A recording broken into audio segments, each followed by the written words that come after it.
Hello दोस्तों, मैं अजीत मौर्य एक बार पुनः जुड़ चुका हूं आपके साथ। और आज हम लोग पढ़ने वाले हैं एक बहुत ही महत्वपूर्ण विटामिन जिसका नाम है कोलिन। यदि मैं कोलिन की बात करूं तो कोलिन आपका एक शक्तिशाली क्षार है जो स्वाद में कसैला है। और इसी कोलिन को 1943 में विटामिन बी में सम्मिलित किया गया था। और इसी कोलिन की बात की जाए तो इसी कोलिन की कमी होने से अर्थात इसी कोलिन की कमी होने से चूहों में फैटी लीवर को देखा गया था। और इसी फैटी लीवर को किसने सिद्ध किया था कि कोलिन नामक विटामिन की कमी होने से चूहों के यकृत में वसा का जमा होने लगता है। तो आपका दो नाम आता है, वेस्ट और हंसमैन। और इसको कब सिद्ध किया था? 1934 में। यानी कि 1934 में वेस्ट और हंसमैन ने यह अब सिद्ध किया कि कोलिन नामक विटामिन की कमी से चूहों के यकृत में वसा का जमाव होने लगता है। चलिए अब हम एक एक करके इस कोलिन के बारे में जानने का प्रयास करेंगे और इसे हम समझेंगे। कोलिन फास्फोलिपिड लिस्थीन का अवयव है। कोलिन फास्फोलिपिड लिस्थीन का अवयव है।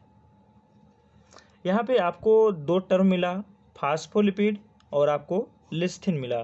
फास्फोलिपिड में क्या क्या आता है जान लीजिए। यहाँ से फास्फोलिपिड में आपका फैटी एसिड, ग्लिसरॉल और फास्फोरस होता है। फास्फोलिपिड में क्या होता है? फैटी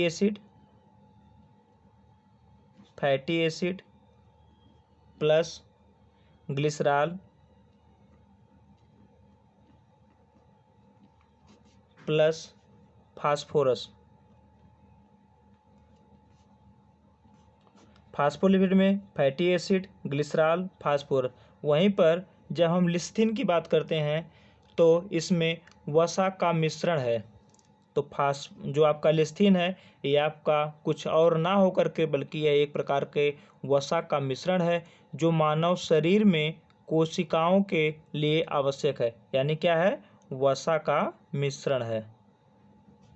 वसा का मिश्रण है जो मानव शरीर की कोशिकाओं के लिए आवश्यक है। तो यहाँ पर आप लोगों ने दोनों चीज़ को समझा। फास्फोलिपिड फैटी एसिड, ग्लिसरॉल और फास्फोरस का मिश्रण है। और आपका लिस्थीन क्या है? वसा का मिश्रण है जो मानव शरीर की कोशिका के लिए अति आवश्यक है। चलिए नेक्स्ट पॉइंट को देखते हैं। कोलिन ट्रांसमिथिलेशन प्रक्रिया में भाग लेता है। ट्रांसमिथिलेशन प्रक्रिया को देखेंगे। कोलिन ट्रांसमिथिलेशन प्रक्रिया में भाग लेता है। यहाँ पे हम लोग समझने का प्रयास करेंगे ट्रांसमिथिलेशन प्रक्रिया, ट्रांसमिथिलेशन प्रोसेस।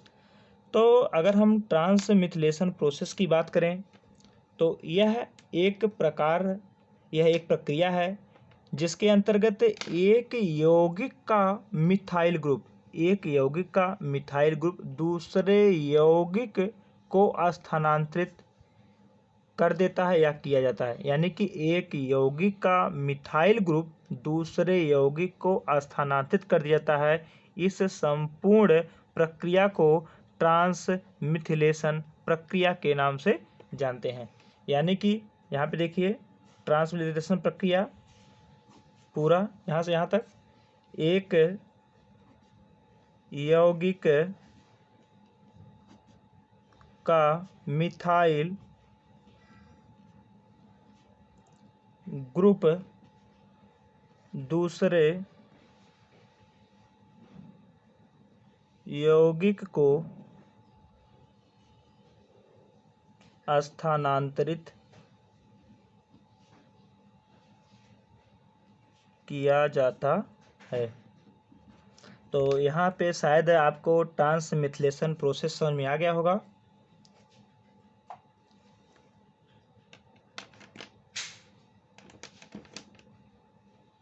चलिए ट्रांसमिश्लेषण की प्रक्रिया को समझा हम लोग ने। अब हम लोग देखेंगे इसमें जो आपका कोलिन है ये आपके ट्रांसमिश्लेषण प्रक्रिया में भाग लेता है, जिसमें आपका एसिटिल ईस्टर बनता है। कौन सा ईस्टर बनता है? एसिटिल नामक ईस्टर बनता है। किसमें बनेगा?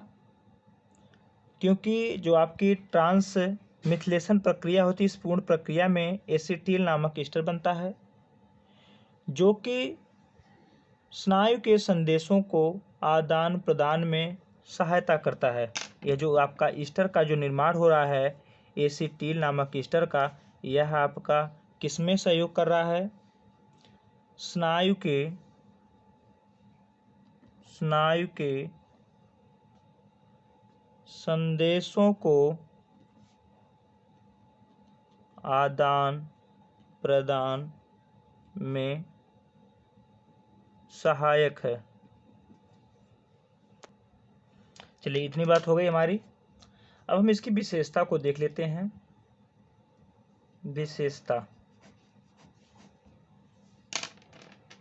विशेषता में सबसे पहले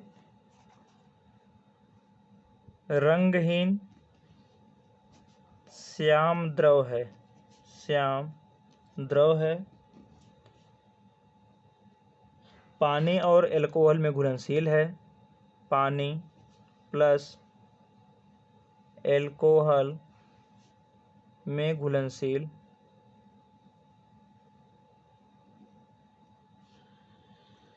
उच्च ताप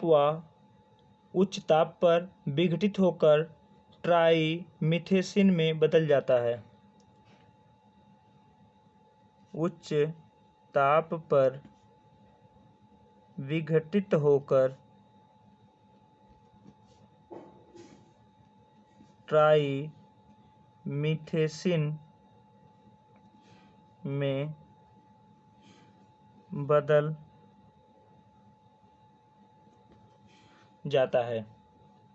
स्वाद में हमने पहले बता दिया, इसका स्वाद जो होता है कसैला होता है, और इसके साथ ही यह शक्तिशाली क्षार है।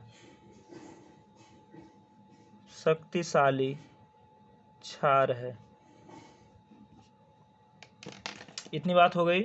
अब इसके हम विशेषता को हमने देखा कि रंगहीन है, स्वाद में श्याम है, पानी और एल्कोहल में घुलनशील है, उच्च ताप पर विघटित होकर ट्राइमीथेसिन में बदल जाता है, स्वाद में कसैला है, और यह एक प्रकार का शक्तिशाली क्षार है।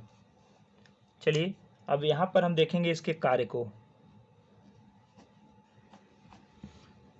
जो मुख्य कार्य था हमने आपको बताया कि देखा गया कि इसकी जब कमी होती है तो चूहों के यकृत में वसा का जमा हो जाता है, यानी कि फैटी लीवर के लिए जिम्मेदार है। और कार्य की बात करेंगे तो चूहों और मनुष्यों में काफ़ी समानता पाई जाती है, और देखा जाता है कि मनुष्य में भी जब इस विटामिन की यानी कि कोलिन की जब कमी होती है तो हमारे यानी कि मनुष्यों के यकृत में भी वसा का जमा होने लगता है, अर्थात इसकी जब पूर्ति पर्याप्त रहती है तब यह जमाव को रोकता है, यानी कि यह यकृत में वसा के जमाव को रोकता है। यह यकृत में वसा के जमाव को रोकता है, अर्थात जब जमाव को रोक रहा है वसा के, तो इसीलिए इसे लिपोट्रापिक फैक्टर के नाम से जाना जाता है। इसीलिए इसे लिपोट्रापिक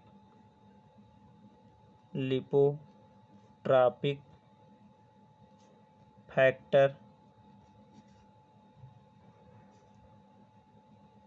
के नाम से जानते हैं। अब देखिए, मुख्य काम इसका था कि यकृत में वसा के जमाव को कंट्रोल कर रहा है, और इसका जो दूसरा मुख्य काम है, यहाँ पे देखिए यह मुर्गियों में अंडा देने की क्षमता को बढ़ाता है। यानी कि यदि मुर्गियों में इस कोलिन नामक विटामिन की कमी होगी तो उनके जो अंडा देने का जो क्षमता है, जो स्तर है, वह घट जाता है, अर्थात इसमें कमी पाई जाती है। यानी कि मुर्गियों में अंडा देने की क्षमता को बढ़ाता है। जाहिर सी बात है कि इसकी जब कमी होगी तो उसमें अंडा देने की क्षमता कम हो जाएगी, यानी कि कमी हो जाएगी। अगला मुख्य पॉइंट देखिए, यह कोलेस्ट्रॉल को शरीर में उचित उपयोग के लिए आवश्यक होता है। यह कोलेस्ट्रॉल को शरीर में उचित उपयोग के लिए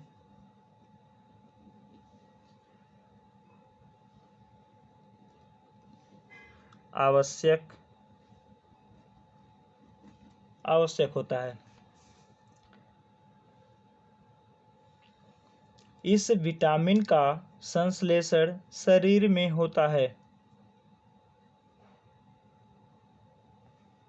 इस विटामिन का संश्लेषण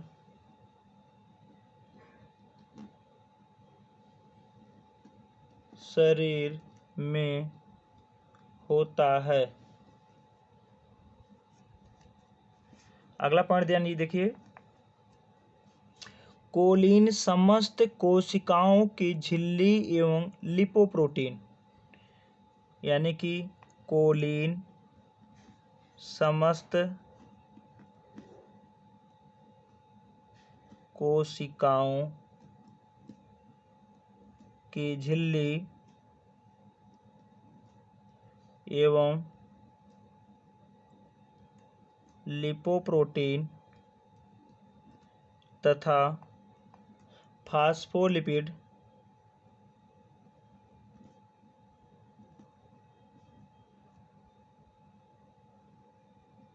लेसिथिन का मुख्य घटक है, जो कि शरीर की कोषों की बनावट का तथ्य है। यानी कि जो कि शरीर की कोशिका बनावट का मुख्य घटक है। यहाँ पर देखिए, हमने यहाँ पे एक देखा लिपोप्रोटीन। जब आप लोग संयुक्त प्रोटीन पढ़ते हैं तो वहाँ पे आप लोग देखे हैं लिपोप्रोटीन को, और उसकी बात हो गई। और यहाँ पर आपको मिला फास्फोलिपिड और लेसिथिन, जिसकी चर्चा हमने अभी इसके पीछे किया हूँ कि क्या क्या होता है। अगर हम फास्फोलिपिड की बात करें तो आपका fatty acid, glycerol plus phosphorus का मिश्रण होता है। और वहीं पर हमने लेसिथिन की बात किया तो वह आपका क्या होता है, वसाओं का एक मिश्रण होता है, जो कि हमारे मानव शरीर की कोशिकाओं के लिए आवश्यक होता है। इतनी बात हो गई। अगला पॉइंट देखिए, स्नायु ऊतकों की संवेदना शक्ति को नियमित करने में सहायक। स्नायु ऊतकों की संवेदना शक्ति को नियमित करने में सहायक। चलिए नेक्स्ट पेज पे इसको देखते हैं, इसकी कमी को।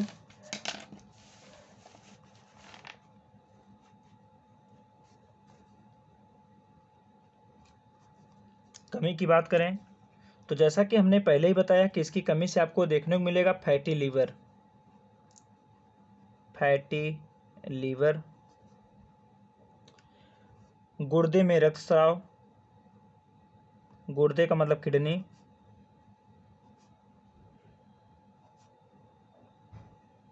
गुर्दे में रक्तस्राव, कोलेस्ट्रॉल का सही उपयोग ना होना, कोलेस्ट्रॉल का सही उपयोग ना होना आदि। अगर इसके हम प्राप्त की बात करें, ये हमें प्राप्त कहाँ से होगा, तो आपका जो कोलिन है ये आपके वनस्पति एवं प्राणिज भोज्य पदार्थों में उपस्थित होता है, परंतु अंडे के पीले भाग, बकरी सूअर के यकृत, गेहूं के जर्म में अधिक मात्रा में पाया जाता है। यानी कि आपके वनस्पति और प्राणिज जगत में उपस्थित है, बट लेकिन अंडे के पीले भाग,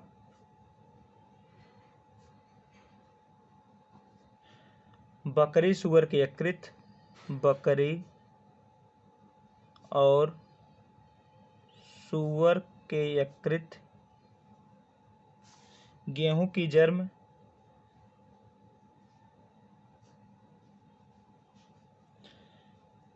में अधिक मात्रा में पाया जाता है। यहीं पर देखिए, जब सूअर की बात आती है तो आपसे बार बार क्वेश्चन में टीजीटी में पूछता है कि सूअर की मांस को किस नाम से जानते हैं। तो उसमें आपका दो नाम आता है, एक आता है लार्ड और एक आपका नाम आता है पोर्क। तो यानी कि सूअर के मांस को दो नाम जानते हैं, एक आपका आता है लॉर्ड और एक आपका आता है पोर्क। ठीक, यहाँ से हो गया, प्राप्त की बात हो गई। अगर हम अवशोषण की बात करें तो पहले की तरह इसका भी अवशोषण छोटी आंत में होगा। अगर हम संग्रह की बात करें तो इसका संग्रह आवश्यकतानुसार होगा और बाकी का विसर्जन हो जाएगा।